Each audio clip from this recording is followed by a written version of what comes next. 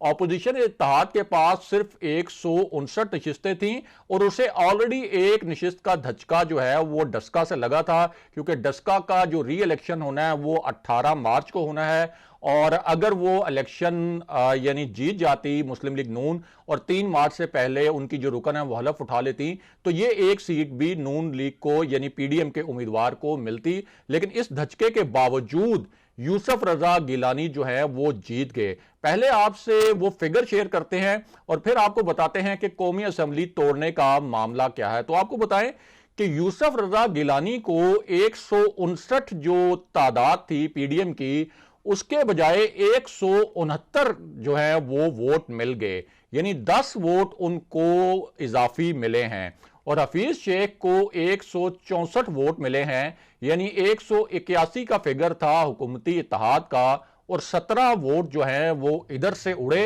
اور ادھر جا پہنچے۔ تو اس طرح 7 ووٹ ایسے ہیں جو کہ ریجیکٹ ہوئے،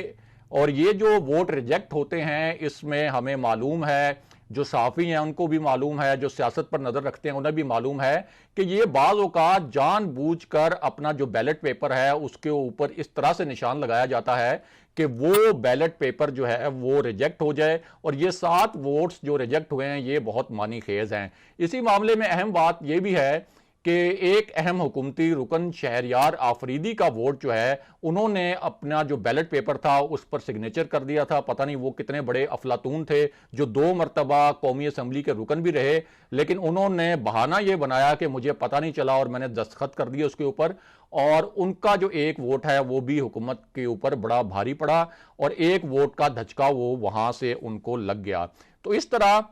حفیظ شیخ کو ملے صرف 164 ووٹ، اور جو دوسری نشست تھی اسلام آباد سے اس میں پی ٹی آئی کی جو فوزیہ ارشد ہیں ان کو ملے 174 ووٹ، یعنی حکومتی اتحاد کی ایک رکن کو مل رہے ہیں 174 ووٹ، اسی دن الیکشن ہو رہا ہے، اسی ایوان میں الیکشن ہو رہا ہے، وہی لوگ ووٹنگ میں حصہ لے رہے ہیں، لیکن حفیظ شیخ کو مل رہے ہیں 164 ووٹ۔ نون لیگ کی جو فرزانہ کوثر تھیں، ظاہر ہے کہ وہ بھی پی ڈی ایم کی امیدوار تھیں، ان کو 161 ووٹ ملے ہیں۔ تو اس سے آپ اندازہ لگا سکتے ہیں کہ گیم کہاں پر ہوئی اور کس نوعیت کی ہوئی۔ اب واپس آتے ہیں کہ قومی اسمبلی توڑنے کا معاملہ کیا ہے، اور ساتھ ہی آپ کو یہ بھی بتاتے ہیں کہ مریم نواز اور بلاول بھٹو نے کیا 2 انتہائی خطرناک نوعیت کے بیانات دے کر حکومت کے لیے اور پرائم منسٹر عمران خان کی جو وزارت عظمیٰ ہے اس کے لیے خطرے کی بہت بڑی گھنٹی بجائی ہے، اور ان بیانات کے پیچھے لگتا ہے کہ بہت زیادہ ان کا اعتماد شامل ہے، اور ان کو یہ اعتماد کہیں نہ کہیں سے مل رہا ہے۔ تو آپ کو بتائیں کہ مریم نواز نے کہا ہے کہ جعلی مینڈیٹ جو ہے وہ عوام کے نمائندوں نے چھین لیا ہے، اور جو ان کے اپنے لوگ ہیں انہوں نے دباؤ کے باوجود ان کو چینی چور سمجھا، بجلی چور سمجھا، ووٹ چور سمجھا، اور اس وجہ سے جو عوام کے مجرم ہیں عمران خان ان کو ان کے اپنے لوگوں نے ووٹ دینے سے انکار کر دیا۔ یہ مریم نواز کے الفاظ ہیں۔ اس کے بعد انہوں نے ایک اور بڑی معنی خیز بات کی، انہوں نے کہا کہ عمران خان اب تمہارے وزیراعظم آفس اور وزیراعظم ہاؤس پر قابض رہنے کا کوئی جواز باقی نہیں رہ گیا، تم ووٹ چور ہو، اب فوری طور پر کرسی چھوڑو اگین۔ یہ مریم نواز کے الفاظ ہیں۔ اب اسی معاملے پر بلاول بھٹو نے بھی ایک بڑا ہی معنی خیز بیان دیا، اور یہ اس قسم کا بیان وہ بڑے ہی نازک سیاسی صورتحال میں اور نازک مواقع پر دیتے ہیں۔ انہوں نے کہا کہ جمہوریت بہترین انتقام ہے، جیے بھٹو، یہ ان کا بیان تھا۔ اور اسی معاملے پر میاں نواز شریف جو ہیں انہوں نے بھی فوراً ایک بیان جاری کیا، اور انہوں نے کہا کہ یوسف رضا گیلانی کی جو کامیابی ہے یہ اس بات کا ایک اشارہ ہے کہ پی ڈی ایم جو ہے اس حکومت کو گرانے کے لیے اور اس حکومت کے خاتمے میں تقریباً کامیاب ہو چکی ہے۔ اب بات کرتے ہیں کہ اسمبلیاں توڑنے کا معاملہ کیا ہے۔ تو آپ کو بتائیں کہ وزیراعظم عمران خان کو خیبر پختونخوا سے بھی بڑی ہی تشویشناک اطلاعات مل رہی تھیں، اور ہمارے ذرائع نے بتایا، جو ہمارے صحافتی ذرائع ہیں، ہم نے کچھ حکومتی اراکین سے رابطہ کیا کہ یہ سب کیا ہو رہا ہے، کہ یہ تو آپ کے تو نمبر بھی پورے تھے، اور جو وزیراعظم ہاؤس کی جانب سے ایک ظہرانہ دیا گیا تھا آپ کو بتائیں کہ وہاں 176 ارکان حکومتی جو ہے انہوں نے شرکت کی تھی 181 میں سے حکومتی اتحاد نے، لیکن جب ووٹ کا باکس نکلا، ووٹ کا بکسہ نکلا تو وہ نسبتاً خالی نکلا۔ تو وزیر اعظم کو بڑی تشویش تھی خیبر پختونخوا کے رزلٹس پر بھی، اور انہوں نے بڑی برہمی کا اظہار کیا کہ وہاں پہ یہ پولنگ کا عمل کیوں اتنا سست روی کا شکار ہے۔ اب واپس آتے ہیں قومی اسمبلی توڑنے کے معاملے پر۔ تو آپ کو بتائیں کہ جو ایک مجوزہ تحریک عدم اعتماد پیش کرنی ہے پی ڈی ایم نے وزیر اعظم عمران خان کے خلاف، تو اس کا فیصلہ بھی نیشنل اسمبلی یعنی قومی اسمبلی کے جو ارکان ہیں انہوں نے ہی کرنا ہے، اور یہ جو فیصلہ ہے یہ 342 کے ایوان میں ہونا ہے، اور اس وقت تک نون لیگ کا ممکنہ طور پر اگر وہ ڈسکا الیکشن جیت گئی تو ایک ممبر کا اور اضافہ ہو جائے گا۔ اب یوسف رضا گیلانی جس طرح سے جیتے ہیں اور جس طرح سے پی ٹی آئی کے اندر سے کچھ ارکان نے یوسف رضا گیلانی کو ووٹ دیا ہے اور کچھ حکومتی اتحادیوں نے بھی ووٹ دیا ہے، تو اس کا مطلب تو یہ ہے کہ تحریک عدم اعتماد اگر وزیر اعظم کے خلاف آتی ہے تو وہ تحریک عدم اعتماد بھی کامیاب ہو جائے گی۔ اب اس پوری صورتحال میں جو وزیر اعظم کے قریبی حلقے ہیں ان کا یہ کہنا ہے، اور ان میں ایک بڑی ہی خاص شخصیت شامل ہیں جو پرائم منسٹر عمران خان کے پہلے بہت قریب رہی ہیں اور اب بھی قریب ہیں، ان کا یہ کہنا ہے کہ وزیر اعظم اس پوری صورتحال میں یہ جو بہت بڑا دھچکا لگا ہے انہیں، خاص طور پر قومی اسمبلی سے یہ جو سیٹ ہاری ہے انہوں نے، اس کے بعد وہ قومی اسمبلی کو توڑ کر نئے الیکشن کا اعلان کر سکتے ہیں، اور یہ جو الیکشن ہے پھر 90 دن کے اندر ہوگا،